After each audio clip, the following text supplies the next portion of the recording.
నమస్తే, welcome to BRK health. Kidney problems, అన్ని రకాల కిడ్నీ ప్రాబ్లమ్స్కి సంబంధించి డీటెయిల్గా మాట్లాడడానికి మనతో పాటు ఉన్నారు నెల్లూరు నుంచి ప్రముఖ సాంప్రదాయ వైద్యులు కరుణ ఆనందయ్య గారు ఉన్నారు. వారిని అడిగి తెలుసుకుందాం. నమస్కారం సార్. సార్ చెప్పండి, ముందుగా అసలు కిడ్నీ ప్రాబ్లమ్స్ అన్ని వయసుల వారికి వస్తున్నాయి. ఇప్పుడు చిన్న పిల్లలకు కూడా కిడ్నీ ప్రాబ్లమ్స్తో బాధపడుతున్నారు. కిడ్నీ సమస్యలు ఎందుకు వస్తున్నాయి అంటారు? మనకి ఉండే పార్ట్లోకి కిడ్నీ చాలా ఇంపార్టెంట్ పార్ట్. ఈ కిడ్నీ ప్రాబ్లం వల్ల క్యాన్సర్ వచ్చే అవకాశాలు ఉన్నాయి. ఓకే.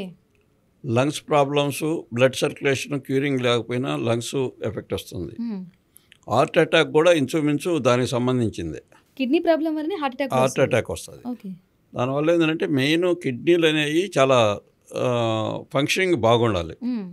ఆ ఫంక్షనింగ్ బాగున్నప్పుడే మన జీవనశైలి బాగుంటుంది. ఓకే. దానివల్ల ఏంటంటే మేము కిడ్నీకి అనేది మామూలుగా మెయిన్ లివర్ ఫంక్షనింగ్ బాగుండాలండి. ఓకే. ముందు లివర్ ఫంక్షన్ బాగున్నప్పుడు ఆటోమేటిక్గా కిడ్నీకి సపోర్ట్ చేస్తుంది. కిడ్నీ ఫంక్షన్ బాగున్నప్పుడు లంగ్స్కి కానీ, హార్ట్కి కానీ, బ్రెయిన్కి కానీ వీటన్నిటికి కూడా చాలా ఈజీగా మూమెంట్స్ ఉంటాయి, బాగుంటుంది యాక్టివ్గా. కిడ్నీలో తేడా వచ్చినప్పుడు కిడ్నీ మనకి 1.4 దాకా యాక్చువల్గా ఉండొచ్చు, అంటే మన మెజర్మెంట్స్. దానిపైన వస్తే కొంచెం జాగ్రత్తగా ఉండాలి. కానీ మా సిస్టంలో 90 అబోవ్ 99 వచ్చిన వాళ్ళు కూడా, అంటే 1% బతికున్న కిడ్నీ మేము రికవర్ చేస్తాం. అది కొంత టైం తీసుకుంటుంది, ఒక 3-4 months 6 months కూడా అవ్వచ్చు. ఈజీగా అంటే అంతవరకు వెళ్ళినా కూడా మీ దగ్గర రికవర్ అవుతారు. దాని గురించి ఆలోచన పడ్డా. మీ దగ్గర ట్రీట్మెంట్ ఏ విధంగా ఉంటుంది? ఒక స్టార్టింగ్ కిడ్నీ ప్రాబ్లంతో మీ దగ్గర స్టార్టింగ్ అయితే అసలు చాలా సింపుల్ అండి. అది వితిన్ 10 days 15 daysలో ఈజీగా. కిడ్నీలలో స్టోన్స్, ఇంత పెద్ద పెద్ద స్టోన్స్ వేరండి. స్టోన్స్ వేరు, కిడ్నీ ప్రాబ్లం వేరు. కిడ్నీలో స్టోన్స్ ఉన్నా కూడా అది 10 daysలో రికవర్ అయిపోతారు. అంటే బిలో 10 mm ఉన్నది. 10 mm ఉంటే కనుక ఒక 10 daysలో రికవర్ అవుతారు. 10 days అంటే వాళ్ళ బాడీ సహకరించేదాన్ని బట్టి కూడా. దానిపైన ఇప్పుడు కొంతమందికి 16 ఉంటుంది, వాళ్ళు ఒక 20 days తీసుకోవాలా, నెల రోజులు కూడా తీసుకోవాల్సి వస్తుంది. స్టోన్ అనేది చాలా భయంకరమైన ఇది. ఒక్కోసారి వచ్చి గాల్ బ్లాడర్లో జారద్ది, గాల్ బ్లాడర్లో ఫామ్ అవుతాయి. గాల్ బ్లాడర్లో ఫామ్ అయింది కొంచెం లేట్ అవుతుందండి, ఒక నెల దాకా పడుద్ది. యూరినరీ బ్లాడర్లో జారద్ది వచ్చి ఒక్కోసారి, అవి కూడా ఇబ్బంది పడుద్ది, బాగానే ఇబ్బంది పడుద్ది. అవి కూడా కొంత టైం తీసుకుంటుంది, కానీ రికవర్ అవుతుంది. టోటల్గా కిడ్నీకి సంబంధించిన స్టోన్స్ కానీ, కిడ్నీ ప్రాబ్లమ్స్ కానీ డయాలసిస్ పోకముందే కానీ వస్తే చాలా ఈజీగా రికవర్ అవుద్ది. డయాలసిస్ చేసిన తర్వాత మేము శ్రమ పడాలా, వాళ్ళు శ్రమ పడుతుంటారు.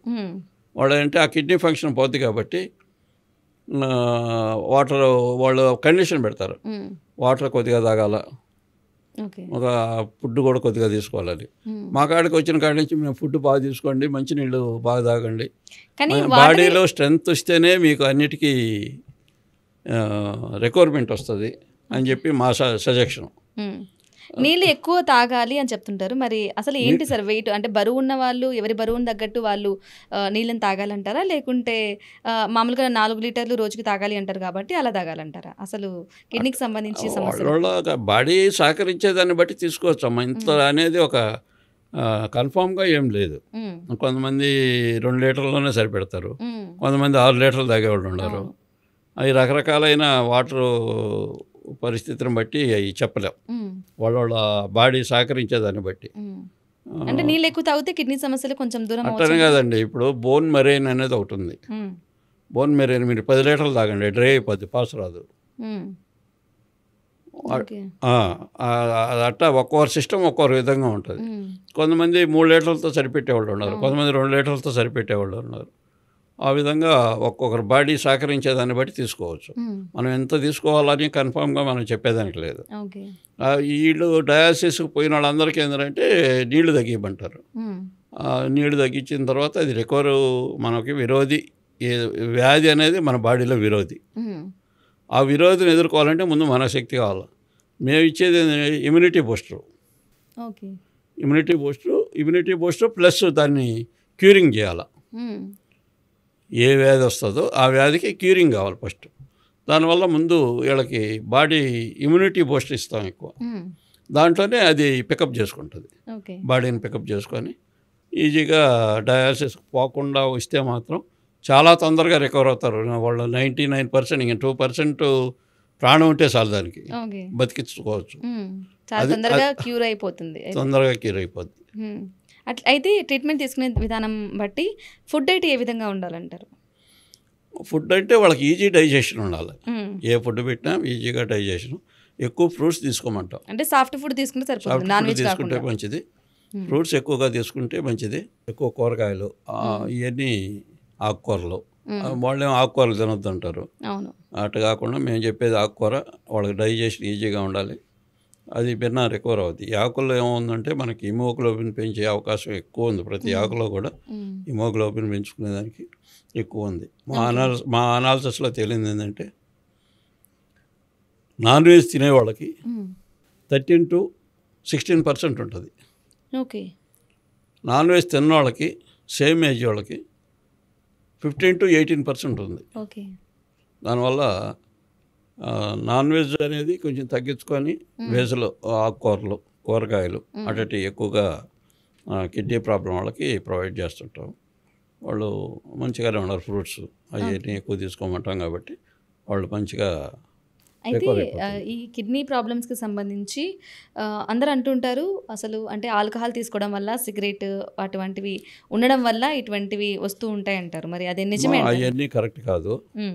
ఆల్కహాల్ తీసుకున్న వాళ్ళు బ్రహ్మాండంగా ఉండేవాళ్ళు ఉన్నారు, తీసుకునే వాళ్ళకి వచ్చిన వాళ్ళు ఉన్నారు చాలామంది. ఇప్పుడు లేడీస్ ఉన్నారు, వాళ్ళకి కిడ్నీ ప్రాబ్లమ్స్ వస్తుంది. వాళ్ళు కొంతమంది తీసుకోరు కదా. కొంతమంది ఎవరైనా తీసుకోవచ్చు, అది వేరు.